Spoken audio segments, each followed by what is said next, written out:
5 seconds.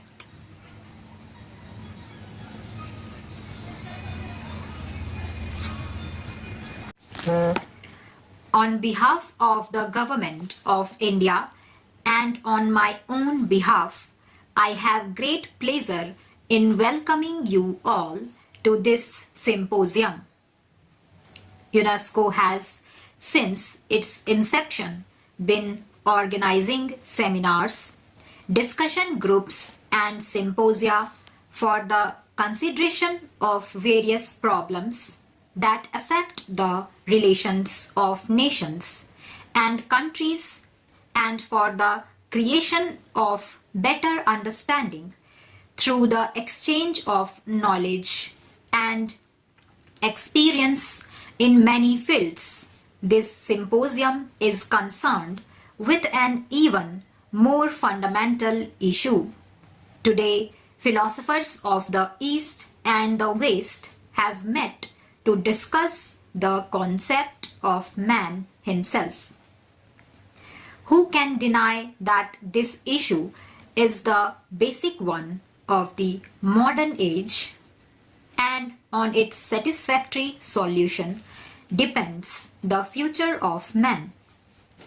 I am therefore especially happy to welcome you here to this ancient land of philosophers and seers.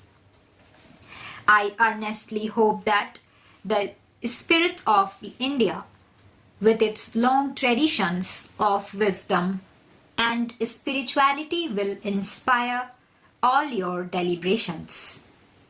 In the last 6,000 years or more, the human being has traveled over a vast region from his early beginnings in primitive society. This period has seen man overcome many hidden obstacles and meet the challenge of inanimate nature and the animate world. In spite of all the vicissitudes which man has had to face during this period, there has on the whole been continuous and steady progress in wresting from nature some of her greatest secrets. Well after well has been torn apart from the hidden face of nature, and secrets that are still unknown are yielding to his quest. While man's triumphant progress in unveiling the face of nature has been steady and continuous, can we say with equal confidence that he has succeeded in unveiling the lineament of his own self? Can we say that after 6,000 years of quest of the real man today sees himself as he essentially is? I think you will agree that we have to make a sad confession in this matter. The mirror that man has fashioned reflects all aspects of the world, but not his own inner self. We have to admit that man has not yet been able to form a clear picture of his own nature. The secrets of the universe are clearer to him than the secrets of the self. For some 3,000 years or more, philosophers have again and again asked what man is, whence he comes from.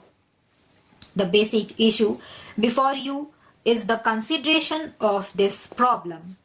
You have met to discuss the concept of man as it has been enunciated by thinkers in the East and the West. I would at the very beginning like to emphasize that in speaking of the East and the West, we are thinking only of certain special features in the thought of these reasons.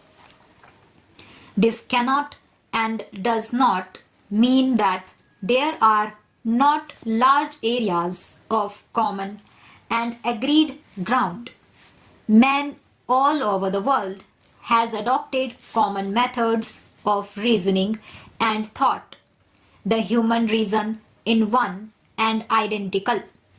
Human feelings are largely similar. The human will operate more or less in the same manner in similar situations everywhere. It is therefore natural that the human way of looking at himself and the world is largely common in different parts of the world. Their attitudes towards the unknown mysteries of existence are also largely similar. The Greeks, who looked with admiration and awe upon the peaks of Olympus, shared the same feelings as the Indian who meditated in the valleys of the Himalayas and looked upon its eternal snow. In spite of large areas of agreement, human minds in different regions of the world have adopted a different approach to some of their common problems. Even where the approach has not been different, there has been a tendency to place a different emphasis on the different aspects of common problems and common solutions. No two situations are exactly alike. It was inevitable that people in different regions should pay greater attention to different aspects of common problems. It is on account of such differences in emphasis that we describe a particular mode of thought as characteristic of a particular nation or region.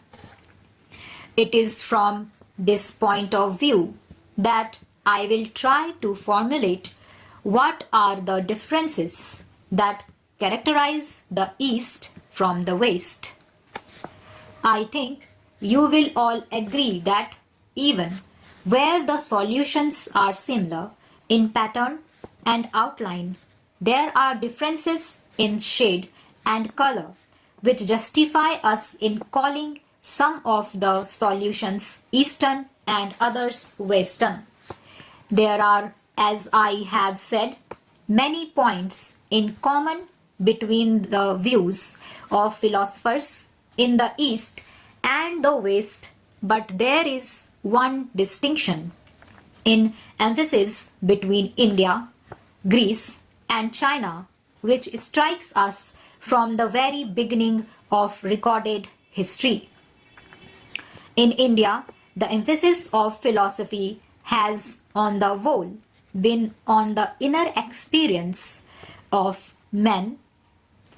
Philosophers here have sought to understand men's inner nature and in this pursuit have gone beyond the reasons of sense, intellect and even reason.